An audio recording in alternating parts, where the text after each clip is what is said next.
महाभारत पर आधारित रामधारी सिंह दिनकर रचित रश्मि रथी रचित एक काव्य है, जिसमें इन्होंने उस समय के वातावरण और सामाजिक आचार विचार का प्रदर्शन करने की कोशिश की है। यहाँ पर इन्होंने एक शिक्षक और शिष्य के बीच संवेदनाओं को उजागर करने की कोशिश किया है। रश्मि रथी का निर्माण किया गया है, जिसमें परशुराम के शिष्य के रूप में कर्ण जाते हैं उनसे शिक्षा ग्रहण करने। तो सबसे पहले यहाँ पर जहाँ परशुराम रहते हैं पर्वत के ऊपर, उसकी सुंदरता का कुछ वर्णन किया गया है। जैसे शीतल विरल एक कानन शोभित अदित्यका के ऊपर, कहीं उत्प्रस्वन चमकते झरते, कहीं शुभ्र निर्झर। जहाँ भूमि समतल सुंदर है, नहीं दिखते हैं पाहन, हरियाली के बीच खड़ा है विस्तृत एक उटज पवन। आसपास कुछ कटे हुए पीले धन खेत सुहाते हैं, सशक मूस गिलहरी कबूतर घूम घूम कर खाते हैं। कुछ तंद्रिल अलसित बैठे हैं, कुछ करते शिशुकाले हन, कुछ खाते साकाल, दिखते बड़े तुष्ट सारे गोधन। हवन अग्नि बुझ चुकी गंध से वायु अभी पर माती है, भीनी भीनी महक प्राण में मादकता पहुंचाती है। धूम धूम चर्चित लगते हैं तरु के श्याम, छदन कैसे छपक रहे हों शिशु के अलसित कजरा रे लोचन जैसे। विरल कानन के पौधों से किरणें छन कर आती है, उसका वर्णन इन्होंने बहुत सहज ढंग से किया है। धूप धूप चर्चित लगते हैं तरु के श्याम, छदन कैसे छपक रहे हों शिशु के अलसित कजरा रे लोचन जैसे। बैठे हुए सुखद आतप में मृग रोमंथन करते हैं, बन के जीव विवर से बाहर हो विश्रब्द विचरते हैं। सूख रहे चीवर रसाल को नन्ही झुकी टहनियों पर, नीचे बिखरे हुए पड़े हैं इंगुद से चिकने पत्थर। अंजनी दर्भ पलाश कमंडल, एक ओर तप के साधन, एक ओर हैं टंगे धनुष, तुनीर तीर बरछे भीषण। यहाँ पर इन्होंने प्रकृति के वातावरण, नहीं ज़्यादा गर्मी और नहीं ज़्यादा ठंडे के मौसम में जो सुंदरता, जो आनंद होता है, और एक ऋषि के पास में वन जीव निर्भय होकर विचरते हैं, इसका बड़ा ही सुंदर ढंग से वर्णन किया गया है। इसके आगे चमक रहा त्रिनकुटी द्वार पर एक परशुआ भासाली, लौह दंड पर जड़ित पड़ा हो मानो अर्धअंशु माली। श्रद्धा बढ़ती अंजनी दर पर, परशु देख मन डरता है, जुद शिविर या तपोभूमि समझ नहीं कुछ पड़ता है। हवन कुंड जिसका यह, उसके ही क्या है धनुष कुठार, जिस मुनि की यह सुश्रवा उसी की कैसे हो सकती तलवार। भीषण तलवार और प्रभावशाली त्रिनकुटी द्वार पर एक तलवार परशु जो चमकता है, उससे डर भी लगता है, शस्त्र देखकर भय लगता है, और तप के साधन हवन देखकर श्रद्धा भी होती है। ऐसा लगता है मानो आई है वीरता तपोवन में, क्या पुण्य कमाने को, या संन्यास साधना में है दैहिक शक्ति जगाने को। मन ने तन का सिद्ध यंत्र अथवा शस्त्रों में पाया है, या कि वीर कोई जोगी से जुक्ति सीखने आया है। परशु और तप ये दोनों वीरे को ही होते सिंगार, कलीब न तो तप ही करता है, न तो उठा सकता तलवार। तप से मनुष्य दिव्य बनता है, खड विकार से लड़ता है तन की समर भूमि में, लेकिन काम खड़ग ही। कलीब के लिए न तप है, न वीरता है, न तलवार है।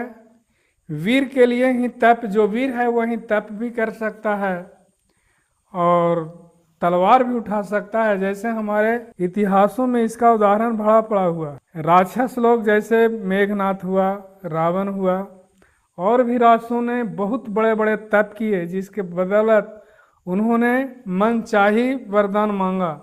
उसी प्रकार से ये कहते हैं रामधारी सिंह दिनकर कि डरपोक न तो तपस्या कर सकता है और न ही तलवार उठा सकता है। तपस्या भी वीरों का ही काम है, किंतु कौन नर तपोनिष्ठ यहाँ धनुष धरने वाला, एक साथ जगाग्नि और असी की पूजा करने वाला। कहता है इतिहास जगत में हुआ एक ही नर ऐसा, रन में कुटिल काल सम क्रोधी, तप में महासुर जैसा। परशुराम के बारे में इन्होंने बताया है कि ये रण में महाकाल सम क्रोधी थे, छली काल सम क्रोधी थे, और तप में, तपस्या में महासूर्य, सूर्य से भी बड़ी उपाधि इनकी दी गई है। मुख में वेद, पीठ पर तर्कस, कर में कठिन कुठार, पवित्र है इनके हाथों में साप और सर दोनों ही थे। जिस महान ऋषि के संबल श्राप और तीर इन्हीं के बल थे। यह कुटीर है उसी महामुनि परशुराम बलशाली का, भृगु के परम पुनिस वंशधर व्रती वीर पर्णपाली का। ये भृगु के वंशज हैं। हाँ हाँ, वही कर्ण की जांघों पर अपना मस्तक धरकर सोए हैं तरुवर के नीचे, आश्रम से किंचित हटकर पत्तों से छन छन कर मीठी धूप माघ की आती है, पड़ती मुनि की थकी देह पर और थकान मिटाती है। हाँ हाँ, वही कर्ण की जांघों पर अपना मस्तक धरकर सोए हैं तरुवर के नीचे, आश्रम से किंचित हटकर पत्तों से छन छन कर मीठी धूप माघ की आती है, पड़ती मुनि की थकी देह पर और थकान मिटाती है। फिर यहाँ पर कहा जा सकता है, शीतल वातावरण पेड़ के नीचे माघ में जब आधी धूप हो और आधी छाया हो तो वहाँ पर आनंद का क्या कहना। पति मुनि की थकी देह पर और थकान मिटाती है, कर्ण मुग्ध हो भक्ति भाव में मग्न हुआ सा जाता है। भक्त भी कर्ण जैसा जो भक्ति भाव में विभोर है, कभी जटा पर हाथ फेरता, पीठ कभी सहलाता है। चढ़े नहीं चीटियां बदन पर, पड़े नहीं तृणपात कहीं, कर्ण सजग है उचट जाए गुरुवर की कच्ची नींद नहीं। वृद्ध देह तप से कृष काया, उस पर आयुध संचालन, हाय पड़ा श्रम भार देव पर, असमय यह मेरे कारण। किंतु वृद्ध होने पर भी अंगों में है क्षमता कितनी, और रात दिन मुझ पर दिखलाते रहते ममता कितनी। कहते हैं ओ वत्स, पुष्टि कर भोग न तुझे दिखाएगा, मेरे शिक्षण की कठोरता को कैसे सह पाएगा। अनुगामी यदि बना नहीं तू, अनुगामी यदि बना कहीं तू, खान पान में भी मेरा सुख जाएगा लहू, बचेगा हड्डी भर ढांचा तेरा। कहते हैं कि मेरे जैसा खान पान में यानी अल्पहारी होगा तो तुम्हारा पूरा लहू सूख जाएगा, हड्डी ही बचेगा। जरा सोच कितनी कठोरता से मैं तुझे चलाता हूँ, और नहीं एक पाव दिन भर में रक्त जलाता हूँ। इसकी पूर्ति कहाँ से होगी बना अगर तू सन्यासी, इस प्रकार तो चबा जाएगी तुझे भूख सत्यानाशी। अगर खाना नहीं खाया जाए तो भूख सभी चीज़ों को नाश कर देगी।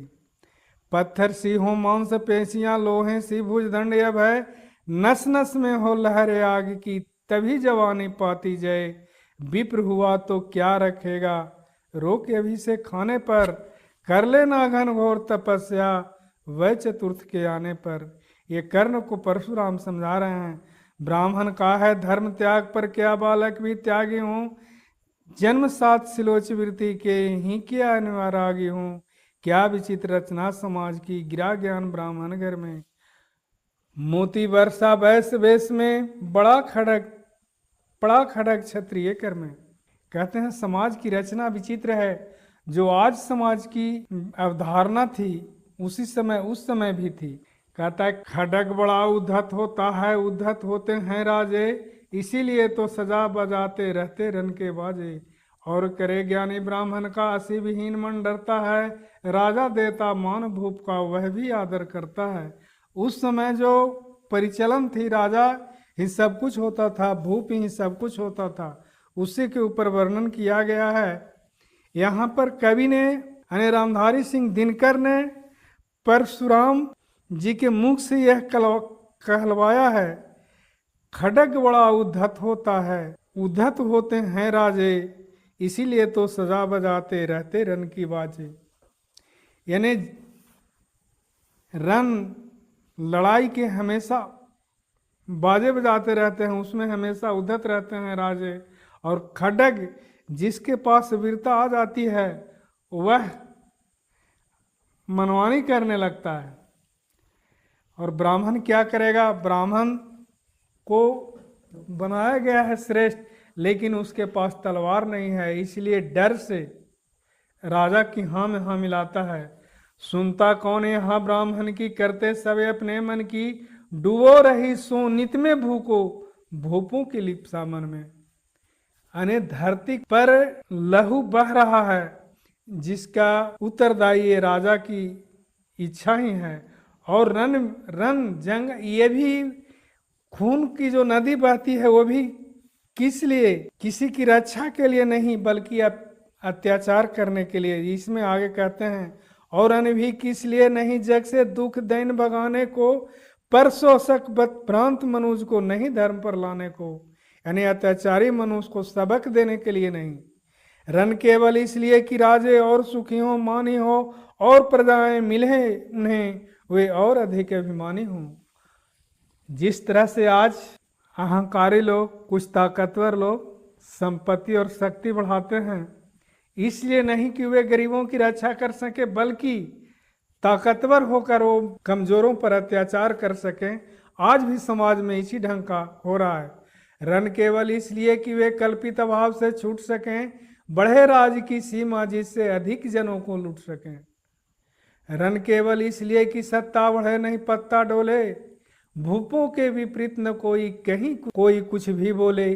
ज्यों ज्यों मिलती विजय, अहंग नरपति का बढ़ता जाता है, और जोर से वह समाज के सिर पर चढ़ता जाता है। ज्यों ज्यों राजाओं को विजय मिलती है, उसका अहंकार बढ़ता जाता है और समाज को और निरसंसता से लूटने लगता है। जिस प्रकार से आज प्रजातंत्र के समय में भी कुछ नेतागण ताकतवर होते हैं और पब्लिक पर अत्याचार करते हैं और अपनी सत्ता को बढ़ाते हैं। इसका उदाहरण अब तो यह दशा कि जो कुछ है वह राजा का बल है। ब्राह्मण खड़ा सामने, केवल लिए शंख गंगा जल है। कहाँ तेज ब्राह्मण में अविवेकी राजा को रोक सके, धरे कुपथ पर जब ही पांव वह तत्क्षण उसको टोक सके। यानी उसमें ब्राह्मण को शक्ति नहीं थी कि राजा को रोक सके, और जब कुपथ पर पांव धरे उसको टोकने उन्हें कहने की भी हिम्मत नहीं थी। इसीलिए क्षत्रिय से उनको विद्रोह जगा परशुराम भगवान के मन में, और उन्होंने 17 बार क्षत्रिय विहीन धरती को बनाने का संकल्प लिया। और कहे भी तो ब्राह्मण की बहुत बात कौन सुन पाता है, कहाँ रोज राजा ब्राह्मण को अपमानित करवाता है। यहाँ रोज राजा ब्राह्मण को रोज अपमानित करवाता है। चलती नहीं यहाँ पंडित की, चलती नहीं तपस्वी की, जय पुकारती प्रजा रात दिन। राजा जय यशस्वी की, प्रजा जय राजा की करती है, ब्राह्मण की चलती नहीं है। जो भी चलता है अत्याचार करे या प्रजा को संरक्षण दे, प्रजा हमेशा जयकार राजा की ही करती है। सिर था जो सारे समाज को वही अनादर पाता है, जो भी खिलता फूल भुजा के ऊपर चढ़ता जाता है। और चारों ओर लोभ की ज्वाला, चारों ओर भोग की जय, पाप भार से दबी धंसी जा रही धरा पल पल निश्चय। उस समय भी यही प्रचलन था, आज भी यही प्रचलन है। इसका चित्रण कवि ने किया है कि धरा पाप भार से दबी जा रही है। आज भी जहाँ जिसकी अधिकता है, यहाँ पर क्षत्रियों को लेकर परशुराम जी के मुख से कहलवाया गया है कि अविवेकी था, रोक टोक से नहीं सुनने वाला था, युद्ध के उद्धत होते थे, ब्राह्मण कुछ कर नहीं पाता था। उसी प्रकार से आज भी जहाँ जो बलशाली लोग हैं, कमजोर को आज भी हर जगह प्रताड़ित करते हुए नजर आ जाते हैं। ये आज भी प्रासंगिक हो रहा है और कल भी प्रासंगिक था। महाभारत जो द्वापर युग में लिखा गया वह आज भी समाज में इसी प्रकार से फलित हो रहा है। जब तक भोगी भूप प्रजाओं के नेता कहलाएंगे, ज्ञान त्याग तप नहीं श्रेष्ठता का जब तक पद पाएंगे, असन वसन से हीन दीनता में जीवन धरने वाले, सहकर भी अपमान मनुष्यता की चिंता करने वाले। कवि कोविद विज्ञान विशारद कलाकार पंडित ज्ञानी, कनक नहीं कल्पना ज्ञान, उज्जवल चरित्र के अभिमानी, इन विभूतियों को जब तक संसार नहीं पहचानेगा, राजाओं से अधिक पूज जब तक न इन्हें वह मानेगा। तब तक पड़ी आग में धरती इसी तरह अकुलाएगी, चाहे जो भी करे दुखों से छूट नहीं वह पाएगी। थकी जीव समझाकर गहरी लगी ठेक अभिलाषा को, भूप समझता नहीं और कुछ छोड़ खड़क की भाषा को। रोक टोक से नहीं सुनेगा नित्य समाज विचारी है, ग्रीवाहार निष्ठुर कुटार का यह मदान अधिकारी है। इसीलिए तो मैं कहता हूँ अरे ज्ञानियों खड़ग धरो, हर न सका जिसको कोई भी, भूखा वह तुम त्रास करो। नित कहा करते हैं गुरुवर खड़ग महाभयकारी है, इसे उठाने का जगत में हर एक नहीं अधिकारी है। वही उठा सकता इसको जो कठोर हो कोमल भी, जिसमें हो धीरता वीरता और तपस्या काबल भी। अक्षरशः जो राजाओं के संबंध में यहाँ पर कहा गया है वो आज राजनेताओं पर भी 100% सटीक बैठता है। नेताओं को भी उस ढंग का ही होना चाहिए जिसमें हो धीरता वीरता और तपस्या काबल भी। वीर वही है जो कि शत्रु पर जब भी खड़ग उठाता है, मानवता के महागुणों की सत्ता भूल न जाता है। सीमित जो रख सके खड्डक को, पास उसी को आने दो, विप्र जाति के सिवा किसी को मत तलवार उठाने दो। यहाँ पर कहा गया है सीमित जो रख सके खड्डक को, पास उसी को आने दो। इसका कहने का कवि का यह मतलब है कि खड्डक को सीमित रख सके, अत्याचार के लिए खड्डक नहीं उठा सके, उसी को खड्डक उठाने दो। विप्र जाति ज्ञानी होता है, इसीलिए यहाँ पर परशुराम जी के द्वारा यह कहलवाया गया है कि विप्र जाति के सिवा मत तलवार किसी को उठाने दो। एक शिष्य का चरित्र चित्रण कर्ण के रूप में करते हैं। यहाँ आजकल नहीं कोई शिष्य ऐसा है जो गुरु पर कुर्बान हो जाए, और नहीं गुरु हैं उस ढंग के जो शिष्य को सारी शिक्षा दें। जातिवाद के आधार पर यहाँ भी दिखाया गया है परशुराम केवल ब्राह्मण को ही शिक्षा देते हैं। आज भी समाज में बहुत सारे लोग ऐसे हैं जो अपनी जाति को ही शिक्षा देना चाहते हैं। हर लोग अपनी जाति को ही श्रेष्ठ बताते हैं, लेकिन उसमें भी अगर कोई ऐसा शिष्य आ जाए तो भले शिक्षा देने में गुरु कंजूसी करे, लेकिन उसके प्रति उसका प्रेम अनुराग जाग जाता है। इसका चित्रण बड़े ही ढंग से यहाँ पर कवि ने किया है। जब जब मैं सर चाप उठाकर कर्तव्य कुछ दिखलाता हूँ, सुनकर आशीर्वाद देव का धन्य धन हो जाता हूँ। जियो जियो तीर तुमने कैसा यह मारा है, दहक उठा वन इधर उधर फूटी निर्झर की धारा है।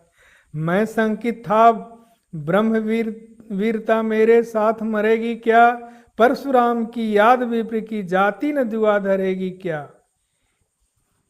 यानी परशुराम यहाँ ब्राह्मण जाति को ही ब्रह्म विद्या देना चाहते हैं। अब इसके आगे, पाकर तुम्हें किंतु इस वन में मेरा हृदय हुआ शीतल, तुम अवश्य ढोगे उसको मुझ में है जो तेज अनल। जियो जियो आए ब्राह्मण कुमार, तुम अक्षय कीर्ति कमाओगे, एक बार तुम भी धरती को निक्षत्रिय कर जाओगे। यानी अपने शिष्य जिन्हें वे ब्राह्मण समझ रहे हैं उनसे भी ये आशा करते हैं कि ये हमारी परंपरा को आगे भी कायम रखेगा और निक्षत्रिय धरती को कर जाएगा। निश्चय तुम ब्राह्मण कुमार हो, कवच और कुंडलधारी, तब कर सकते और माता पिता किसके इतने भारी। यहां पर परशुराम ब्राह्मण के सिवा किसी को शिक्षा देते नहीं थे। कर्ण के कवच कुंडल को देखकर वह स्वतः समझ गए कि ये ब्राह्मण है, इसीलिए कर्ण को शिक्षा देना उन्होंने आरंभ किया। और कर्ण के साथ मजबूरी थी कि द्रोणाचार्य से वो शिक्षा ले नहीं सकते थे, इसलिए कि द्रोणाचार्य अर्जुन को मानते थे, अर्जुन समान दूसरा वीर पैदा नहीं करना चाहते थे। और एकलव्य को उन्होंने गुरु दक्षिणा के रूप में जो शिक्षा भी नहीं लिया था, केवल प्रतिमा बनाकर अभ्यास करता था, उससे अंगूठा ले लिया था। तो कर्ण को भी ये डर था कि अगर द्रोणाचार्य से सीखेंगे भी तो वे मेरा अंगूठा कटवा लेंगे, इसीलिए मजबूरी था कर्ण के पास कि उन्होंने परशुराम जी को अपना गुरु बनाया। किंतु हाय ब्राह्मण कुमार सुन, प्राण कांपने लगते हैं, मन उठता धिकार, हृदय में भाव गलाने के जगते हैं। गुरु का प्रेम किसी को भी क्या ऐसे कभी खला होगा, और शिष्य ने कभी किसी गुरु को इस तरह चला होगा। पर मेरा क्या दोष, हाय मैं दूसरा क्या करता, पीसा रहा अपमान द्रोण के, मैं कैसे पैरों पड़ता, और पांव पड़ने से भी क्या गुण ज्ञान सिखलाते वे, एकलव्य सा नहीं अंगूठा क्या मेरा कटवाते वे। अब कर्ण अपने को धिकार रहा है, वीर हो गए हैं। उसी तरह से समाज में बहुत सारे लोग हैं निम्न वर्ग में जिनमें क्षमता रहती है, लेकिन समाज के रचना के चलते या समाज के दुर्व्यवहार के चलते वे भी अपने को अपमानित और प्रताड़ित महसूस करते हैं। कर्ण के जैसा आज इस समाज में हो रहा है, जिसको उन्होंने बहुत पहले इंगित किया था या चित्रांकित किया था, जो रचना आज भी घट रहा है।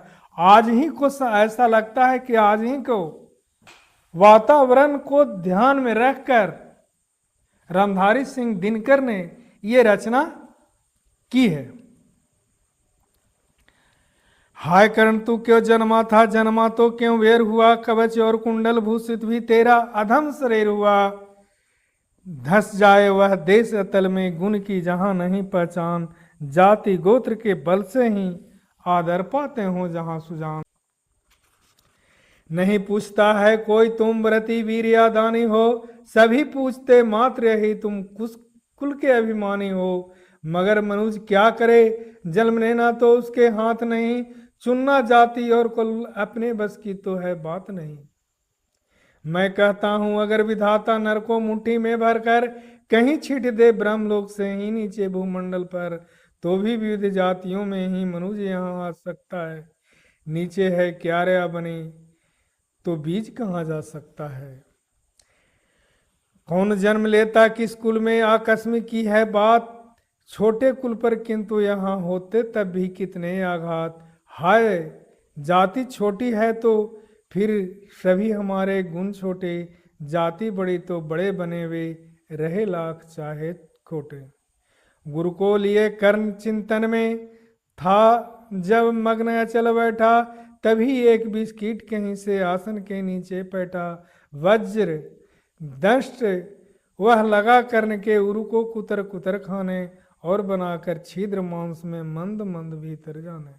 कर्ण विकल हो उठा, दृष्टि भौरे पर हाथ धरे कैसे, बिना हिलाए अंग कीट को किसी तरह पकड़े कैसे।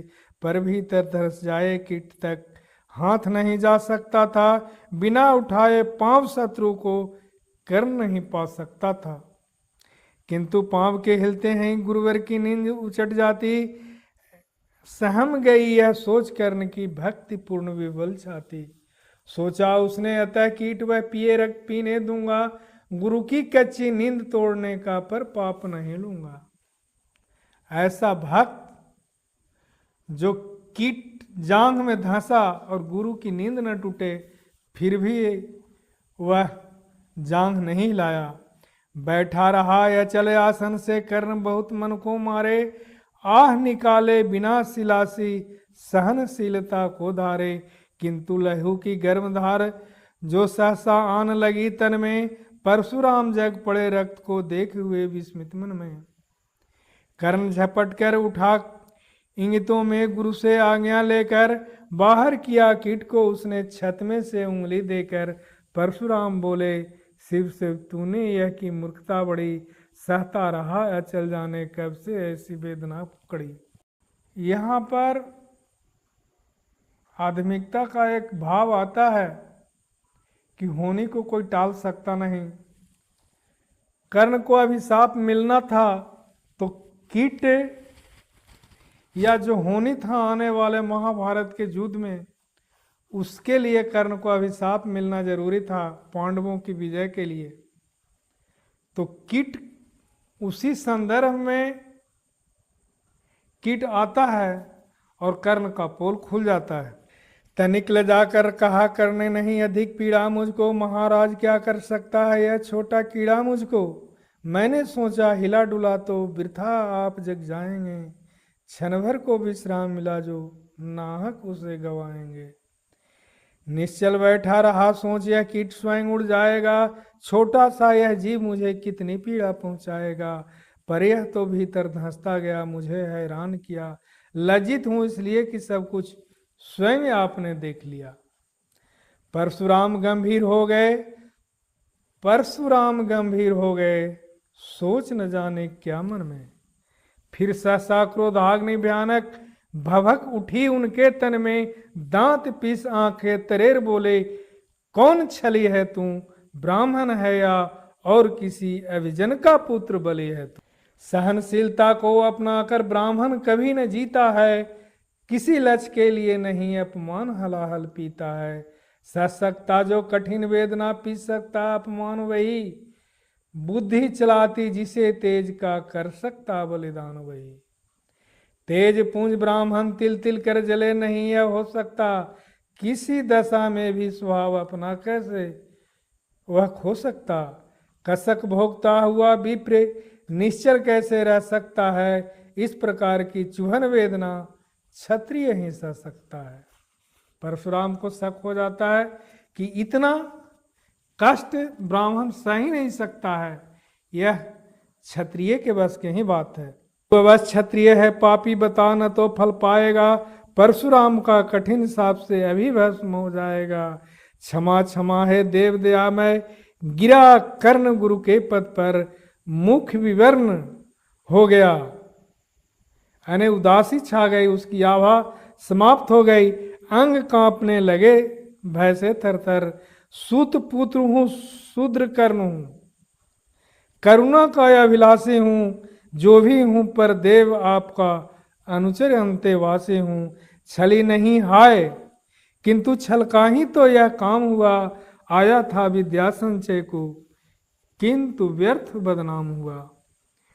बड़ा लोभ था मुझे, यह लोभ था, बनूं शिष्य मैं कार्तवीर के जेता का, तपोदीप्त सुरमा विश्व के नूतन धर्म प्रणेता का। पर शंका थी मुझे सत्य का अगर पता पा जाएंगे, महाराज मुझ सूत पुत्र को कुछ भी नहीं सिखलाएंगे। बता सका नहीं इसी से मैं प्रभु जाति अपनी छोटी, करे देव विश्वास भावना और न थी कोई खोटी। पर इतने से भी लज्जा में हाय गड़ासा जाता हूँ, बिना मारे हृदय में अपने आप मरासा जाता हूँ। छल से पाना मान जगत में किलविष है, मल ही तो है, ऊंचा बना आपके आगे सचमुच यह छल ही तो है। पाता था सम्मान आज तक दानी व्रती बलि होकर, अब जाऊंगा वह कहाँ स्वयं गुरु के सामने छली होकर। करें भस्म ही देव मुझे, सम्मुख है मस्तक मेरा, एक कसक रह गई नहीं, पूरा जीवन का व्रत मेरा। गुरु की कृपा साप से जलकर अभी भस्म हो जाऊंगा, परमदान अर्जुन का मस्तक देव कहाँ मैं पाऊंगा। यह तृष्णाय विजय कामना मुझे छोड़ क्या पाएगी। प्रभु अतृप्त वासना मरे पर भी मुझको भरमाएगी। दुर्योधन की हार देवता कैसे सहन करूंगा मैं। अभय देखे अर्जुन को मरकर भी तो रोज मरूंगा मैं। परशुराम का शिष्य कर्ण पर जीवन दान न मांगेगा। बड़ी शांति के साथ चरण को पकड़ प्राण त्यागेगा। प्रस्तुत हूं दे साप किंतु अंतिम सुख तो यह पाने दे। इन्हीं पाद पद्मों के ऊपर मुझको प्राण गंवाने दे। लिपट गया गुरु के चरणों से कर्ण इतना कहकर। दो कनिकाएं गिरी अश्रु की गुरु की आंखों से बहकर। इतने में गुरु यानी परशुराम भगवान को कर्ण पर दया आ जाता है और दया में जो क्रोध में उन्होंने निर्णय लिया उसके पश्चाताप के रूप में या कर्ण पर दया आकर उन्हें आंसू आ गया। बोले हाय कर्ण तू भी प्रतिभट अर्जुन का नामी है। निश्चल सखा धृतराष्ट्र का सखा है और विश्व विजय का कामी है। अब समझा किस लिए रात दिन तू ऐसा श्रम करता था। मेरे शब्द शब्द को तन में क्यों सी पीसा धरता था। देखे अग्नित शिष्य द्रोण को भी कर्तव्य कुछ सिखलाया। पर तुझसा जिज्ञासु आज तक कभी नहीं मैंने पाया। आज भी जो शिष्य जो प्राणी लक्ष्य को पा लेता है, लक्ष्य उसका उद्देश्य बन जाता है, सबसे ज्यादा कष्ट सहने के लिए तैयार हो जाता है। उसी तरह से कर्ण का लक्ष्य था अर्जुन से युद्ध करना। उसी लिए बहुत भयानक कष्ट को भी भोगने या की सहनशीलता अपने को सहनशील अपने को बना बैठा था। तूने जीत लिया था मुझको निज पवित्रता के बल से। क्या था पता लूटने आया कोई मुझको छल से। और किसी पर नहीं किया जैसा स्नेह मैं करता था। सोने पर भी धनुर्वेद का ज्ञान कान में भरता था। नहीं किया कार्पण्य दिया जो कुछ था मेरे पास रतन। इतना प्रेम कर्ण से कहते थे उसकी भक्ति पर, गुरु भक्ति पर, कि उन्होंने कुछ भी उसे देने से कंजूसी नहीं किया। नहीं किया कार्पण दिया जो कुछ था मेरे पास रतन। तुझ में निज को सौंप शांत हो अभी अभी पर मुदित था मन। पापी बोल अभी भी मुख से तू न सुत रथ चालक है। परशुराम का शिष्य विक्रमी विप्र वंश का बालक है। अभी भी भ्रम होता है, जब कोई विपत्ति आती है तो हम लोग सोचते हैं, यह हर मानव सोचता है कि कुछ इसमें से अच्छा होगा। उसी प्रकार से परशुराम जी को यह लग रहा है कि ऐसा कहीं से आ जाए कि कर्ण विप्र वंश का है कि मैं श्राप लौटा लूं।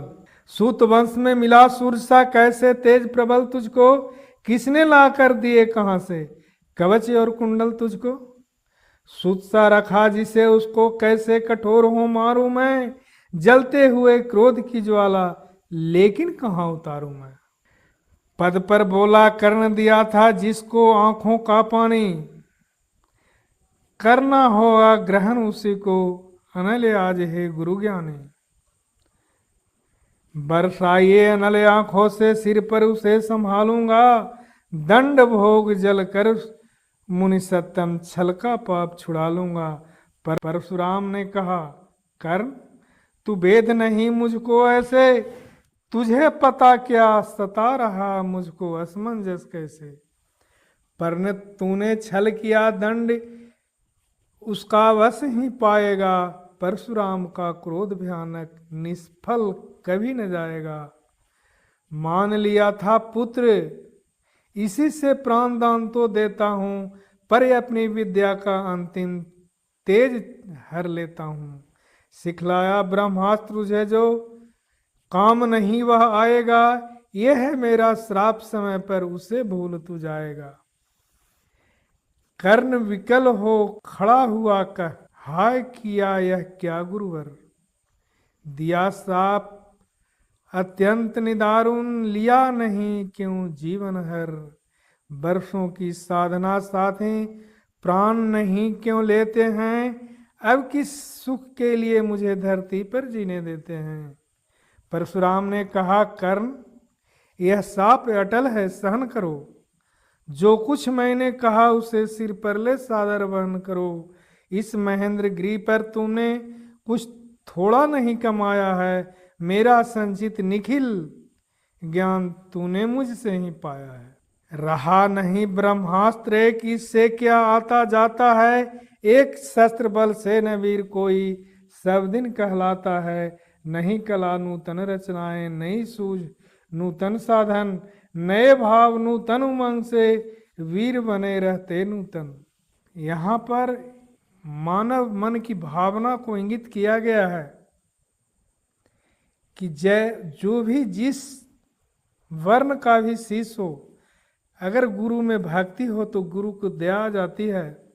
उसका एक मनोभावना का बड़ा ही सुंदर चित्रण किया है कि परशुराम जी को कर्ण से भी इतना प्रेम है, अपने पुत्र जैसा पाला है, तो गलती का दंड तो उन्होंने दिया है, लेकिन और सारी विद्याएं भी दी है और आशीर्वाद भी दिया है और कुछ ज्ञान भी सिखा रहे हैं। एक शस्त्र बल से न वीर कोई सब दिन कहलाता है। नई कला नूतन रचनाएं, नई सूझ नूतन साधन, नए भाव नूतन उमंग से वीर बने रहते नूतन। अब आगे क्या कहते हैं, तुम तो स्वयं दीप्त पुरुष हो, कवच और कुंडलधारी, इनके रहते तुम्हें जीत पाएगा कौन सुभट भारी।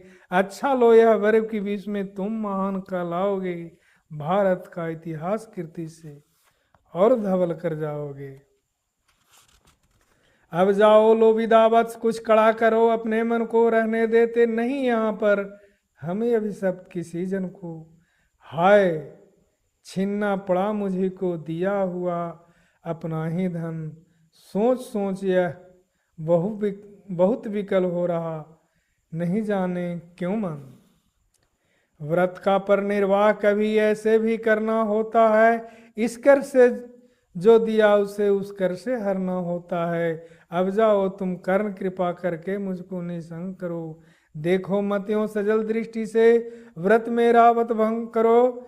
आह बुद्धि कहती कि ठीक था जो किया, परंतु हृदय मुझसे विद्रोह तुम्हारी मना रहा, कर जाने क्यों जय।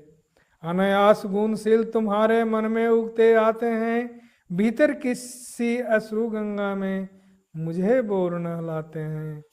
जाओ जाओ कर्ण, मुझे बिल्कुल असंग हो जाने दो, बैठो किसी एकांत कुंज में, बैठ किसी एकांत कुंज में मन को स्वस्थ बनाने दो।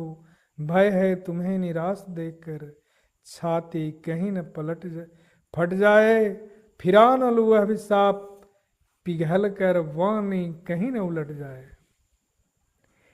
इस प्रकार कह परशुराम ने फिरा लिया अपना आनंद, जहां मिला था वही कर्ण का बिखर गया प्यारा सपना।